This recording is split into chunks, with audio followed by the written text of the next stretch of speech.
أعوذ بالله من الشيطان الرجيم والذين هاجروا في سبيل الله ثم قتلوا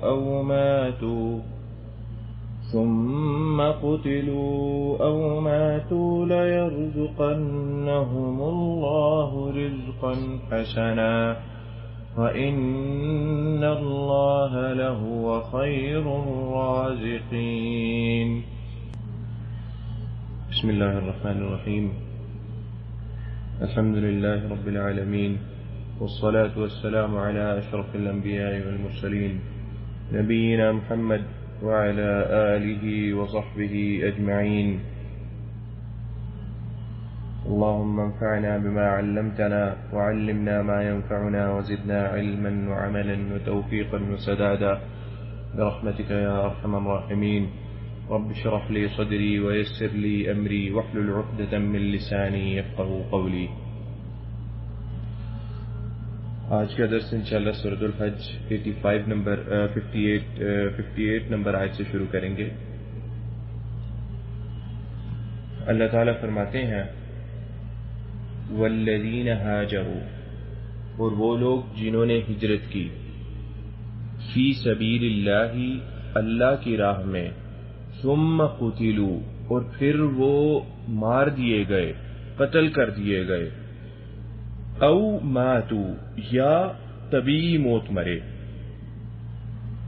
لَيَرْزُقَنَّهُمُ اللَّهُ رِزْقًا حَسَنًا، تو اللہ تعالیٰ ضرور ان کو رزق عطا کرے گا.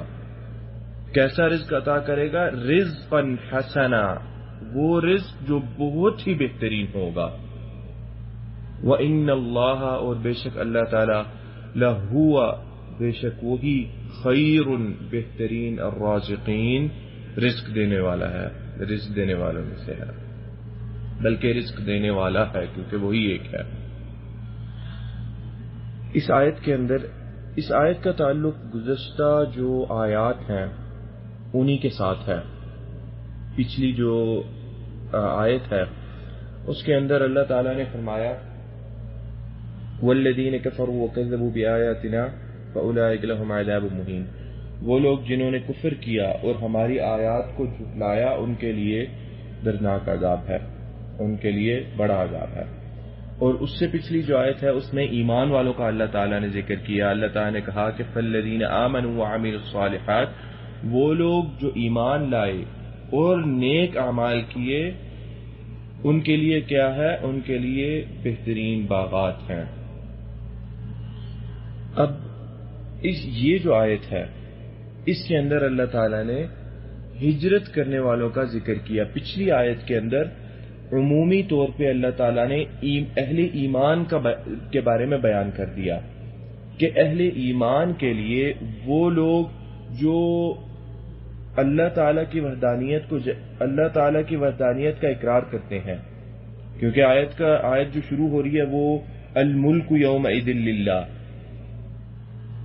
56 نمبر آیت، کہ ہر چیز کا مالک اللہ تعالیٰ ہے. تو وحدانیت کا اقرار کے بعد نیک اعمال کیے تو ان کے لیے جنت ہے.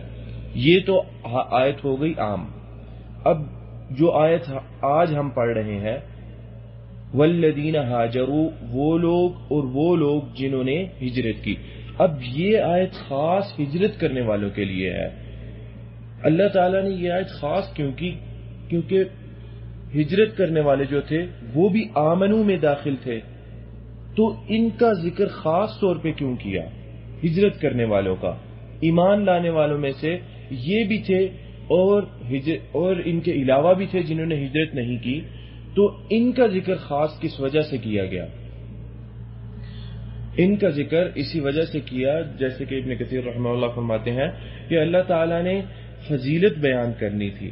اللہ تعالیٰ نے ان کی منزلت اور ان کا مرتبہ بیان کرنا تھا مہاجرین کا، کیونکہ ان کا ایک خاص مرتبہ تھا. وہ ایک خاص طریقے سے قربانیاں دے کر آئے تھے، اپنی جانوں کی قربانی دے کر، اپنے مال کی قربانی دے کر، اپنے اہل و عیال کی قربانی دے کر اپنا معروف بلد چھوڑ کے آئے تھے، اپنا معروف شہر یا اپنا معروف ملک چھوڑ کے آئے تھے، وہ جس میں ان کے آباء و اجداد رہے، وہ جس کے اندر انہوں نے اپنی ساری زندگی گزاری اور ان کے بچوں نے زندگیاں گزاری، اور کچھ تو ایسے تھے کہ جن کے بچے ابھی بھی ادھر ہی تھے لیکن وہ ایمان لا کر مدینہ ہجرت کر گئے تھے۔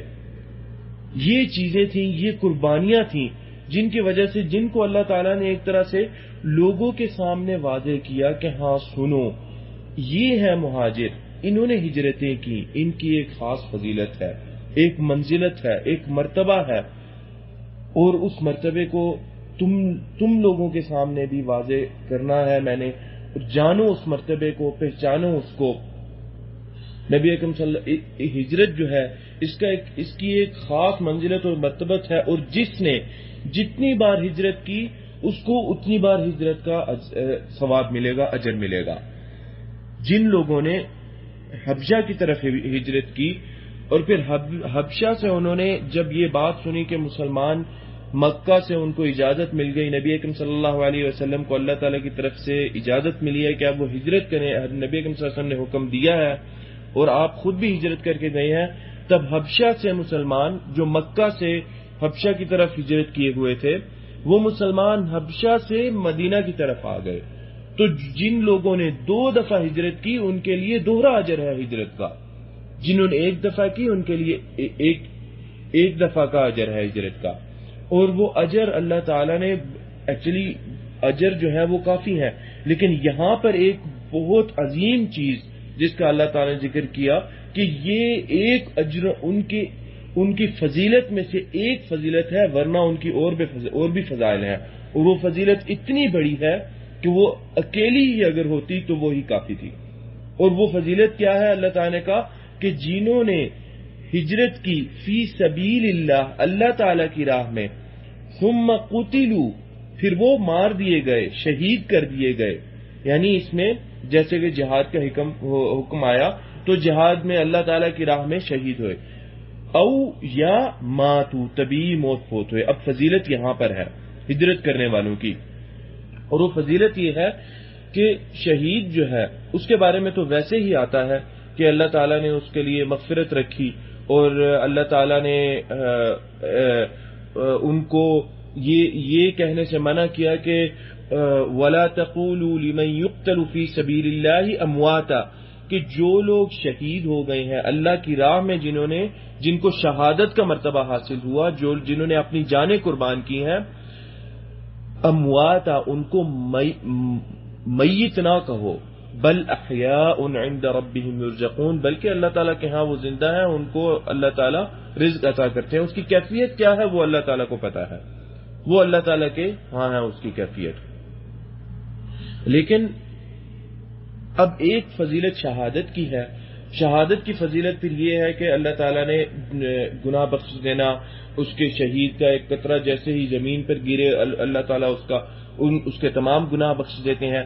اب وہ فضیلت تو چاہے ہجرت کی ہو یا نہ کی ہو وہ تو ملتی ہے فضیلت، لیکن جنہوں نے ہجرت کی ہے فضیلت یہاں پر ہے کہ جو اللہ تعالیٰ کی راہ میں شہید ہوئے ان کو شہادت کا اجر اور پھر ہجرت کا اجر، اور جو لوگ فوت ہوئے ان کے لیے بھی اجر ہے، اور وہ اجر کیا ہے؟ اللہ تعالیٰ ان کو رزق عطا کریں گے، بہترین رزق، یعنی شہید اور فوت ہویا ہوا ان دونوں کا ایک ہی اجر ہے اگر ان دونوں نے ہجرت کی ہو۔ ایک صحابی ہیں، ان کے بارے میں آتا ہے کہ ایک جنازہ گزر رہا تھا، 2 جنازے گزر رہے تھے، ان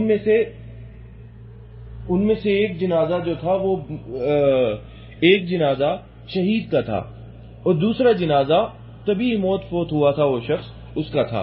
تو صحابی جو تھے وہ جس شخص کی طبیعی موت ہوئی اس کی قبر پہ بیٹھ گئے جا کے، اور باقی جتنے بھی لوگ تھے وہ شہید کی قبر یا اس کے جنازے کے پیچھے چل پڑے۔ تو لوگوں نے بعد میں پوچھا کہ وہ شہید تھا، آپ اس کو چھوڑ کے دوسرے جو طبیعی موت مرا ہے اس کی قبر پہ بیٹھ گئے ہیں۔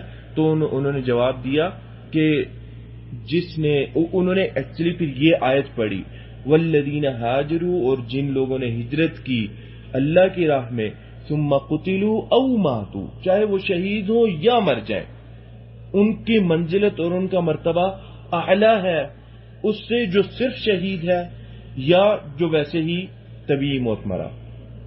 جو صرف شہید ہے اس سے بھی ان کا مرتبہ اعلیٰ ہے کہ ان کے ثواب کے اندر ہجرت کا ثواب بھی داخل ہو جائے گا۔ اور اللہ تعالیٰ نے پھر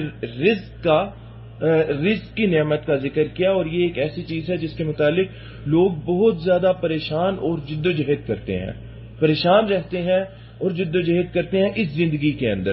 تو جو سب سے محبوب چیز یا ایسی چیز جس کا انحصار، جس زندگی کا انحصار جس پر ہو جائے، وہ چیز اتنی اہمیت کے حامل چیز اللہ تعالیٰ نے اس کا ذکر کر دیا کہ ہاں دنیا کے اندر جس طرح رزق کی اہمیت ہے نا، جس طرح رزق کو جانتے ہو تو جان لو کہ قیامت کے دن جنت کا رزق، بہترین رزق میں اپنی طرف سے ان لوگوں کو دوں گا۔ اور اسی تناظر میں اللہ تعالیٰ نے پھر آیت کو بھی ختم کیا، وَإِنَّ اللَّهَ، اور بے شک اللہ تعالیٰ، لَهُوَ، وہی ہے، خیر الرازقین، بہترین رزق عطا کرنے والا۔ یعنی رزق میری طرف سے ہوگا اور وہ ذات، اس ذات کی طرف سے رزق ہوگا جو پوری کائنات میں سب سے بہترین رزق عطا کرنے والی ہے۔ تو اب اس ذات کا رزق پھر جان لیں اور سمجھ لیں اس کو کہ اس کا رزق کیسے ہوگا۔ اس چیز کو سمجھ لیں تب پھر فضیلت سمجھ آتی ہے ہجرت کی، اور اللہ تعالیٰ نے یہ منزلت اور یہ مرتبہ کیوں عطا کیا ہجرت کرنے والوں کو۔ صحابہ کرام نے جو قربانیاں دیں، حضرت عبد الرحمن بن عوف رضی اللہ تعالی عنہ غالباً انہی کے بارے میں ہے، اپنا مال سارا چھوڑ کے، گھر میں تھا اور نیچے زمین کے اندر رکھا ہوا تھا، انہوں نے سارا چھوڑ کے نکل گئے ہجرت کے لیے۔ لوگوں کو پتہ چلا کہ عبد الرحمن بن عوف ہجرت پہ چلے گئے ہیں۔ قریش مکہ نے جا کے پکڑ لیا، کہتے ہیں کہ تم ہجرت پہ نہیں جا سکتے۔ انہوں نے کہا کہ اچھا میں ایک کام کرتا ہوں، میرے پاس جتنا مال و دولت تھا، جتنی میری جائیداد تھی، اس کا میں بتا دیتا ہوں، مجھے جانے دو۔ سارے مال کی، ہر چیز کی قربانی دے کر مدینہ آ گئے، اور مدینہ میں آ کے حال یہ تھا کہ بالکل غریب، کچھ بھی نہیں تھے۔ نبی اکرم صلی اللہ علیہ وسلم نے بھائی چارہ کروایا صحابہ کرام کے درمیان، اور جن صحابی کے ساتھ ان کا حضرت عبد الرحمن بن عوف کا بھائی چارہ ہوا وہ مدینہ کے امیر صحابہ کرام میں سے تھے۔ انہوں نے اپنا نصف مال اس کی پیشکش کی، اور بیویوں کی پیشکش کی کہ میرے پاس بیویاں ہیں، جو پسند ہے طلاق دیتا ہوں۔ انہوں نے کہا کہ اللہ تعالیٰ تمہیں برکت عطا کرے تمہارے مال میں، تمہارے اہل و عیال میں، مجھے راستہ بتا دو بازار کا۔ بازار گئے، اللہ تعالیٰ نے ان کو برکت عطا کی، اور یہی ہے وہ برکت اسی وجہ سے تھی کہ اللہ تعالیٰ کی راہ میں پہلے پریشانیاں اور وہ کٹھن مرحلہ گزار کے آئے تھے، وہ قربان کر کے آ گئے تھے اللہ تعالیٰ کی راہ میں۔ اللہ تعالیٰ نے پھر اس کا اجر تو دینا ہی تھا، اللہ تعالیٰ نے پھر اجر دیا۔ تو کہتے ہیں کہ حضرت عبد الرحمن بن عوف رضی اللہ تعالیٰ عنہ فرماتے ہیں کہ کوئی ایسا پتھر، کوئی ایسی چیز نہیں تھی، اللہ نے مجھے اتنی برکت دی کہ کوئی ایسی چیز نہیں ہوتی کہ اگر میں اس کو اٹھاتا تو اس کے نیچے سے سونے چاندی نہ نکل آتا۔ بڑی بڑی اینٹیں آتی سونے کی، اور اس کو کلہاڑے سے توڑ کے صدقہ کرتے ہیں اور لوگوں کے درمیان بانٹتے۔ اتنا اللہ تعالیٰ نے ان کو عطا کیا، اور یہ وہی تھا کہ قربانی دی پہلے، اللہ